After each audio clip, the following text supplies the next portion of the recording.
Hello friends, this is video part 2, continuing the acorn weaving. In part 1 of the video, we wove the bottom part of the acorn. In part 2, we'll weave the top part of the acorn, the cap.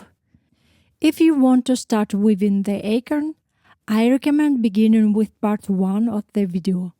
Today we'll need cutters, knitting needle, polymer glue, clothespins, sewing pin. For the top part of the acorn, I used moistened dark brown rods, approximately 23 rods. For the entire acorn, you'll need approximately 55 paper wine rods.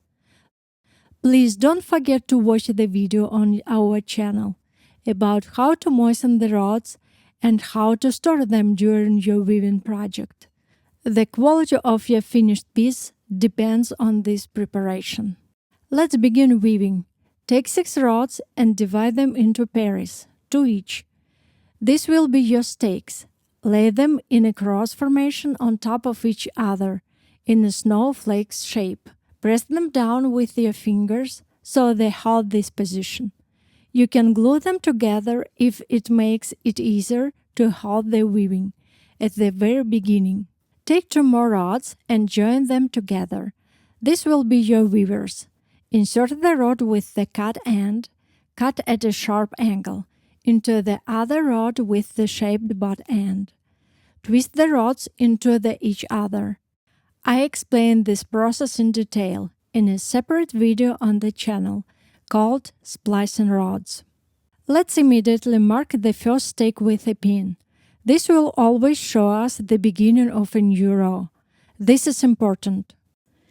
Bend the resulting long rod, stepping back slightly from the splice point and folding it in half. This looks like a clamp. Place this clamp over the pair of stakes marked with the pin, with the splicing facing down. Make sure that the clamp fits tightly against the stakes. Hold the weavers firmly in your hands. Now we need to weave around the other pairs of stakes using pairing. Take the bottom weaver and pass it over the next pair of stakes, while the top weaver goes under this pair of stakes. This way, the weavers wrap around the double stakes from both sides. Switch the weaving to your left hand and continue alternating the weavers until you complete the first row of weaving. Maintain tension in your weavers.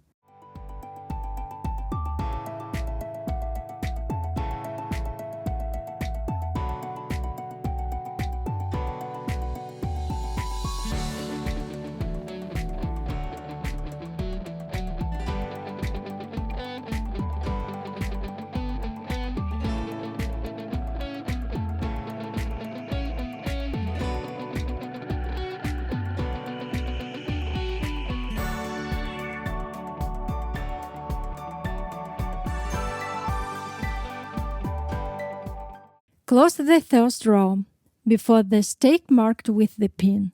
Change the sequence of the weavers. First lay the top weaver down behind the next pair of stakes. Then place the bottom weaver on top of this pair of stakes. Check that there is 1 stroke on each pair of stakes. Once again, press the center of the weaving firmly with your fingers so it doesn't stick up. Continue weaving the second row with pairing. That is, alternate the working stakes, top, bottom, weaving around the pairs of stakes. You can hold the weaving either in your hands or on the table, whatever feels more comfortable for maintaining tight weaving.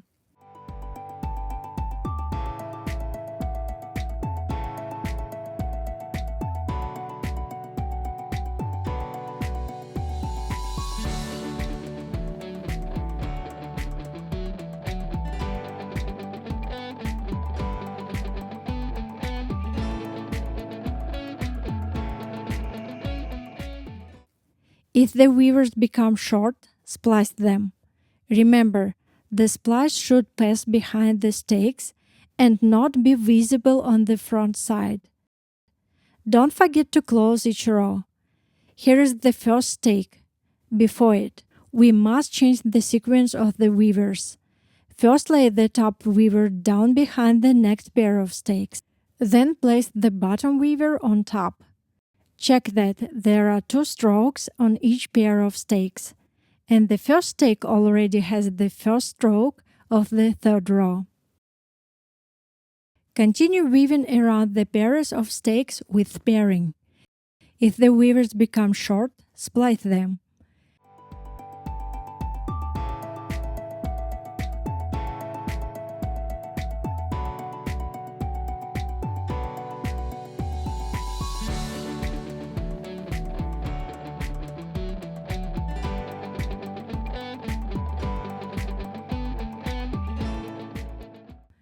Make sure all stakes are straight and evenly spaced. Adjust the weaving if necessary.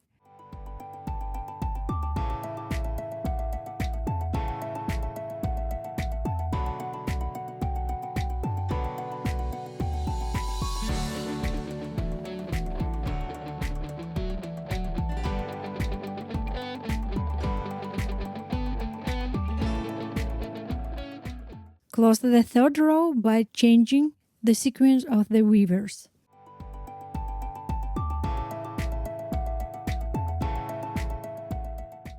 Begin the fourth row immediately by separating each pair of stakes individually and weaving around them with pairing. Use the knitting needle to help separate the pairs of stakes as widely as possible. This makes it easier to weave around each individual stake. Repeat this action with the other pairs of stakes until the end of the fourth row. Make sure the distance between stakes is equal.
If a weaver becomes short, splice it. I always splice rods using glue.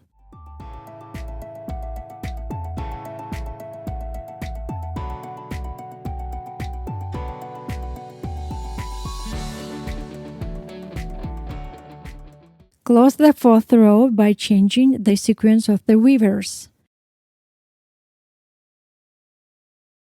With the fifth row with pairing.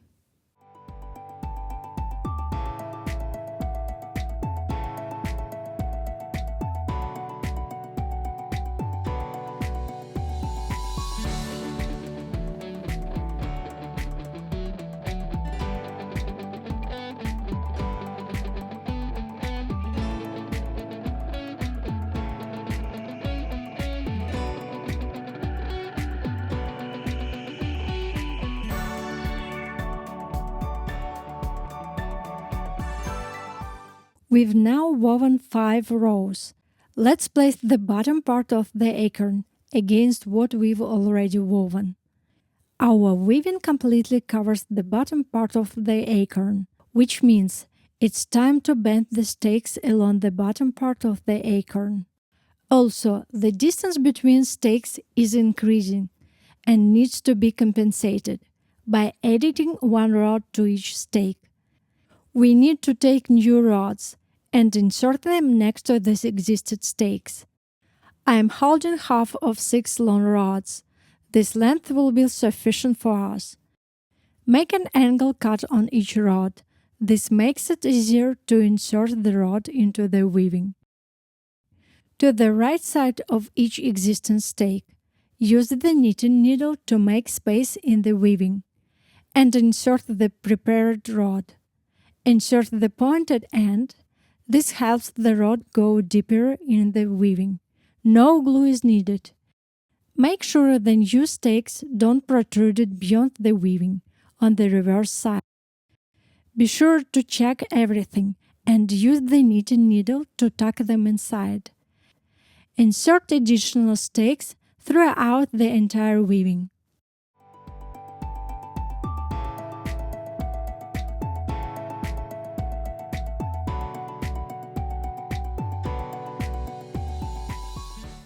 Weave around the double stakes with pairing. Splice short weavers. If you are having trouble with this, please watch the video on our channel, How to Splice the Rods. Quality splicing creates a beautiful finished product. If the added stakes fall out, insert them back in place and weave around them with the weavers. This will secure them in place, as if you had glued them. The sixth row will secure them in the weaving.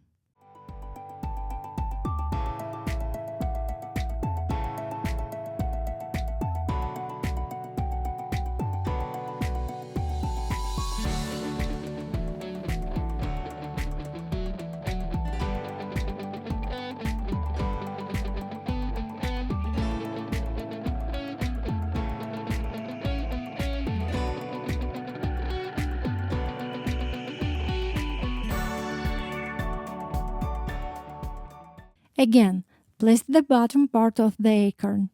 This will serve as the form for the top part of the acorn. Against the weaving, they should be equal. Let's carefully lower all the stakes along the bottom part of the acorn. We need our stakes to take on arrowed shape. Press the stakes against the form and hold the stakes direction with your hands. Set the form aside for now. Lay the weaving on its side, with the seventh row on its side. The stakes are slightly tilted inward toward the weaving. Our goal is to create a rounded curve in the weaving. If you are unsure, frequently place the form, bottom part of the acorn, and check against it.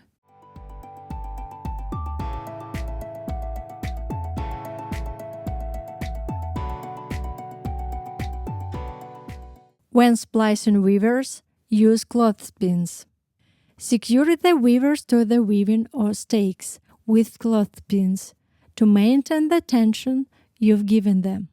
Otherwise, the weaving will fall apart. Once you've secured the weavers with a clothespin, your hands are free to cut the short ends of the weavers and prepare and splice new rods.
Close the seventh row by changing the sequence of the weavers.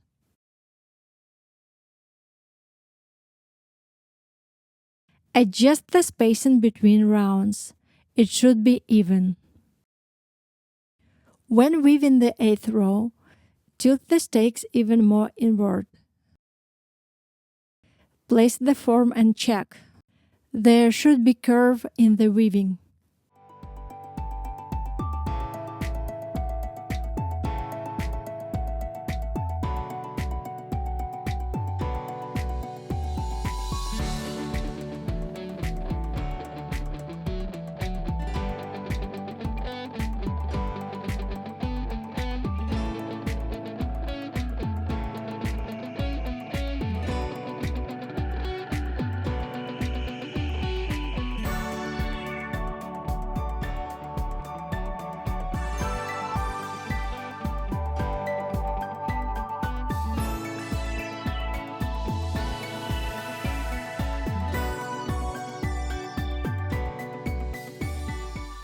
I decided to weave with the form, so I have a guide.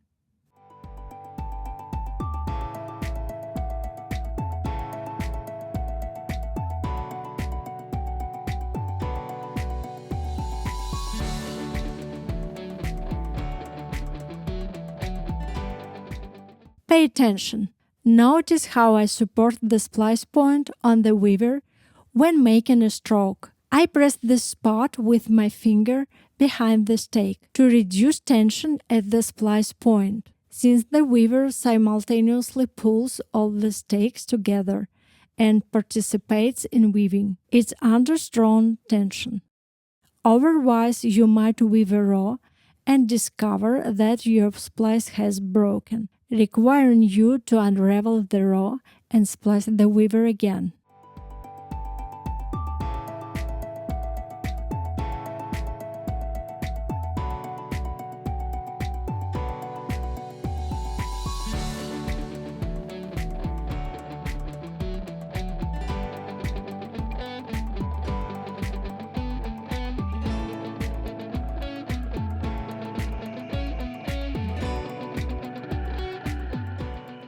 I placed the weaving against the form and see that I need to curve the stakes more inward. With the 9th row, tilting the stakes more inward toward the weaving.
With the 10th row, place the form.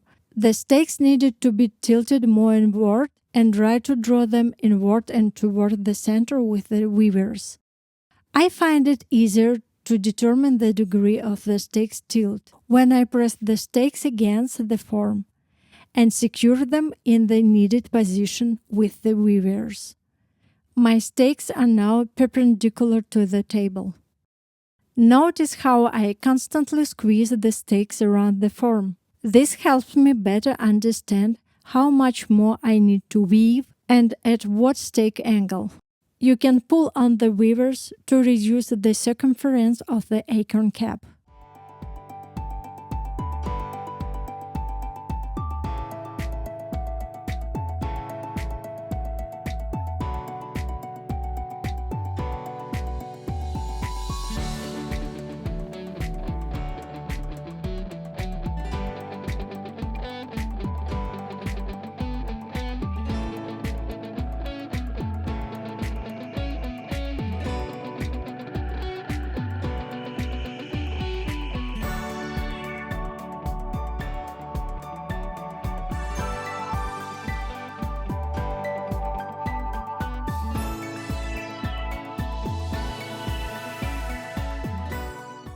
The 11th row is the last row.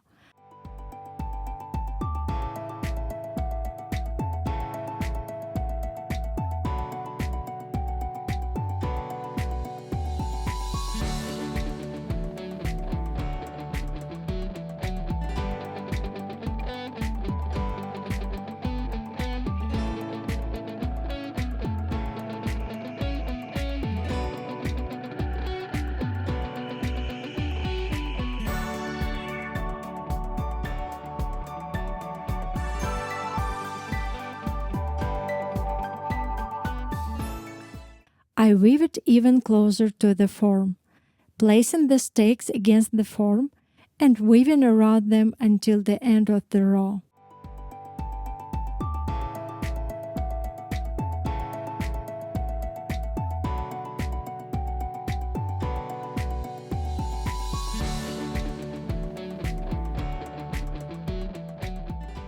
The row is closed.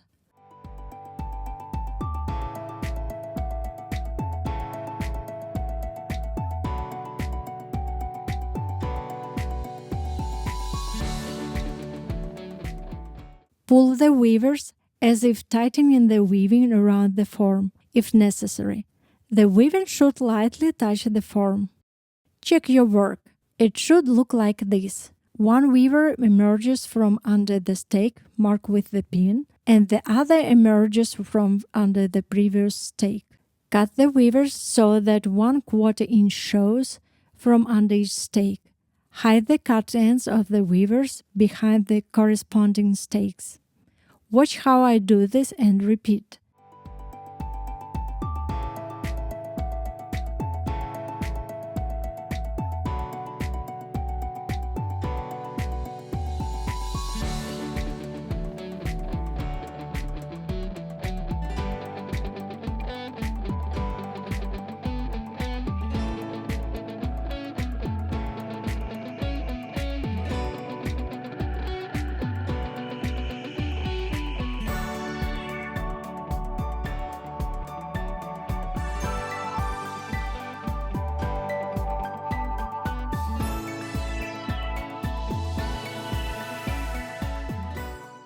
The weaver ends are hidden behind the stakes and aren't visible from the front side.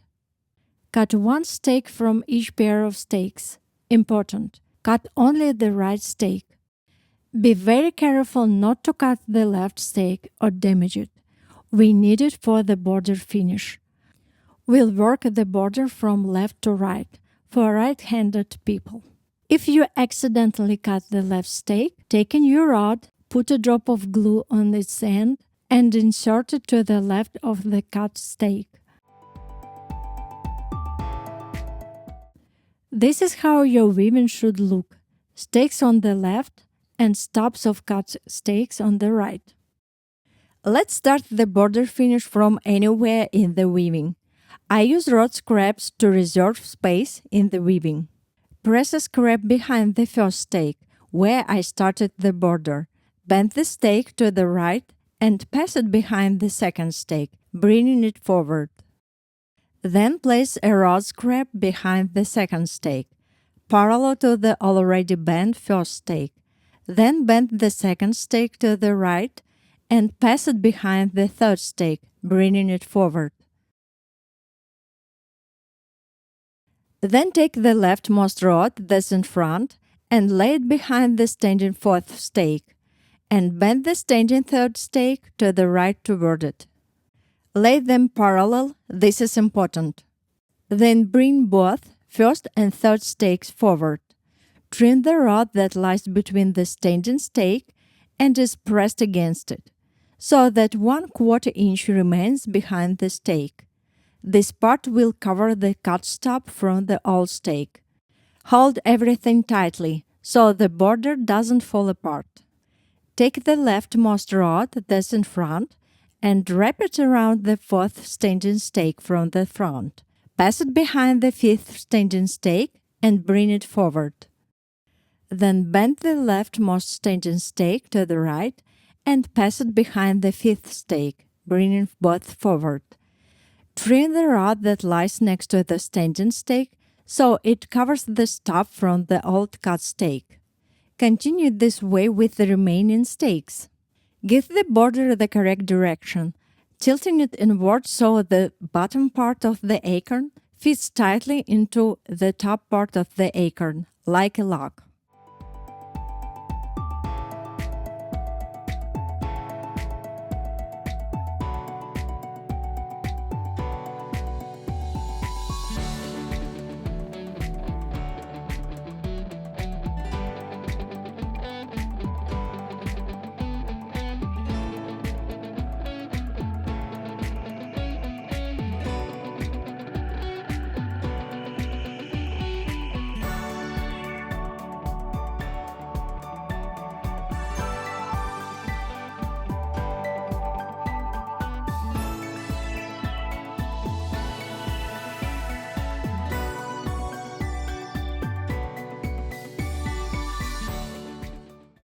Test fit on the form so you don't over-tighten the weaving.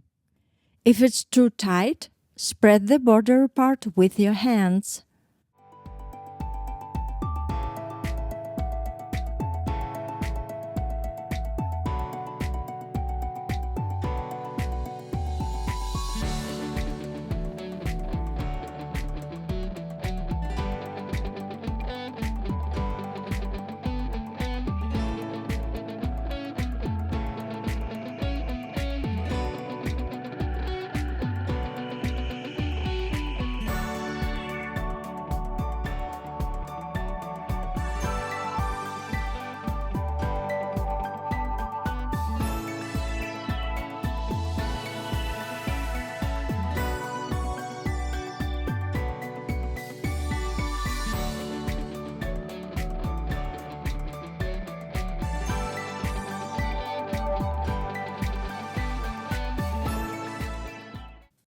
We have one last staging stake.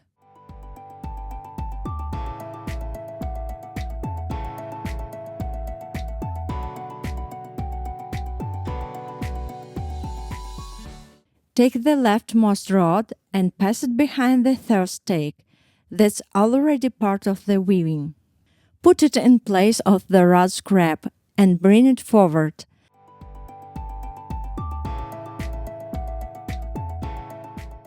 Then bend the last staging stake behind it and also bring it forward.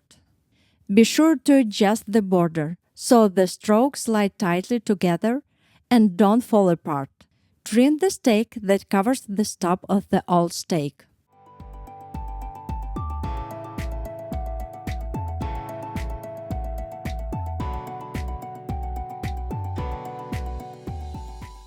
Then take the leftmost rod again and insert it in place of the rod scrap. It reserves the space for it.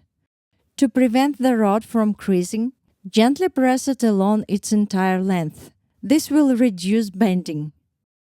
Insert it into the weaving parallel to the already laid rod and trim.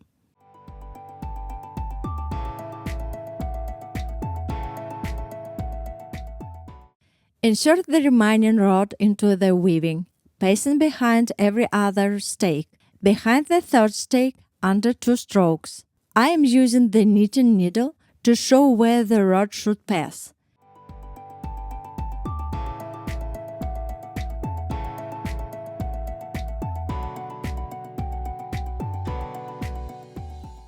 Check everything again, adjust, and use your hands to give the acorn cap the needed rounded shape. Test fit the bottom part of the acorn. It should go in with some resistance. If the bottom part falls out of the top part of the acorn, press the border against the form with your hands and pull the weaver that you haven't cut yet. I'm satisfied with everything, so I'll trim the rod. Take a rod, press it in the middle, and fold it half. Start wrapping one part of the rod. This will become the working rod around the other, holding them tightly.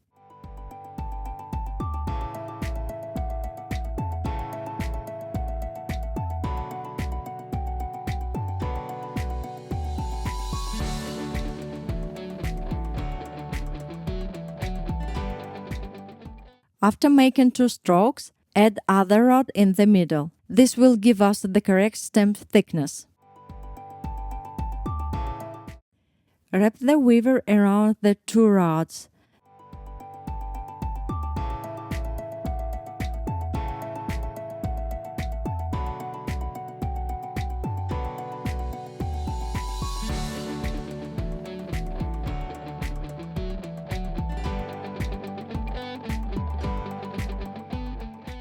The weaver became short, so I'm securing it with the clothespin so the wrapping doesn't unravel.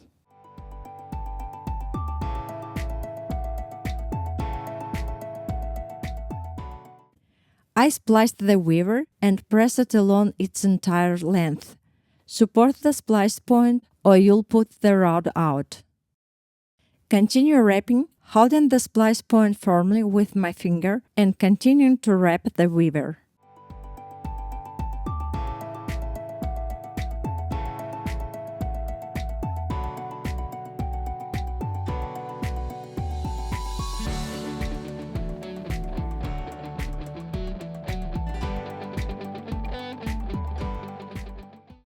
I think that's enough. Let me test fit it to the acorn cap.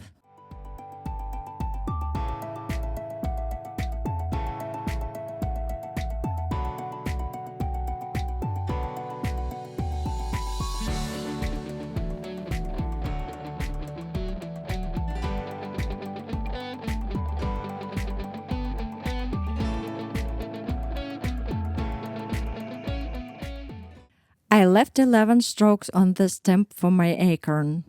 You determine the length of your acorn stem yourself. This depends on the size of your acorn and your preference. I'm securing the weaving with a clothespins so it doesn't unravel. Take the acorn cap and make a hole in the center using the knitting needle.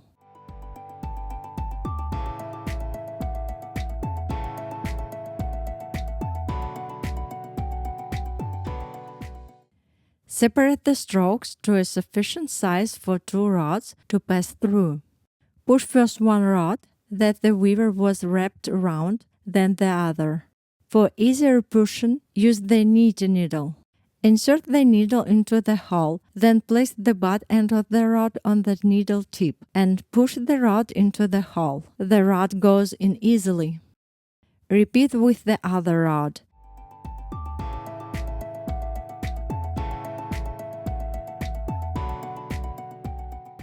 When both rods are in the hole, pull them tight against the weaving. Now we need to find where to make a hole for the weaver. Follow the logic and direction of the weaver stroke. Make a hole with the needle.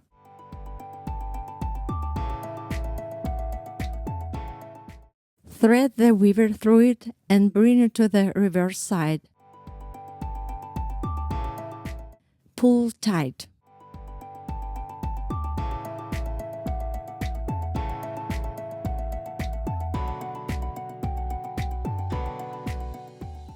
I'll secure the strokes on the stem with the clothespin so they don't unravel.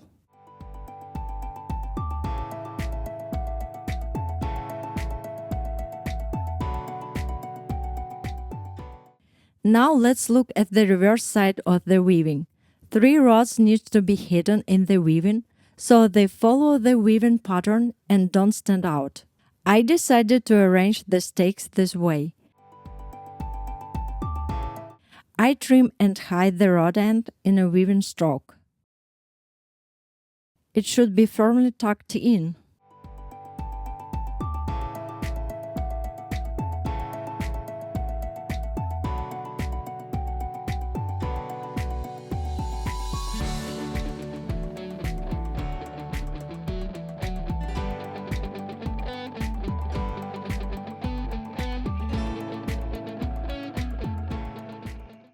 I do the same with the other 2 rods.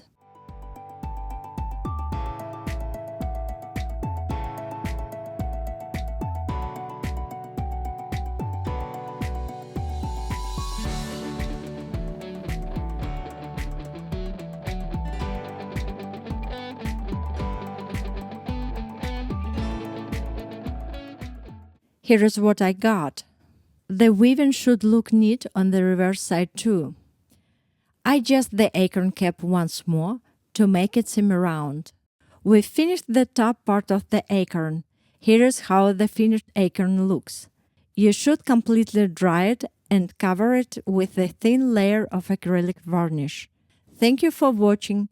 Give this video a thumbs up if you enjoyed, and don't forget to subscribe to our channel.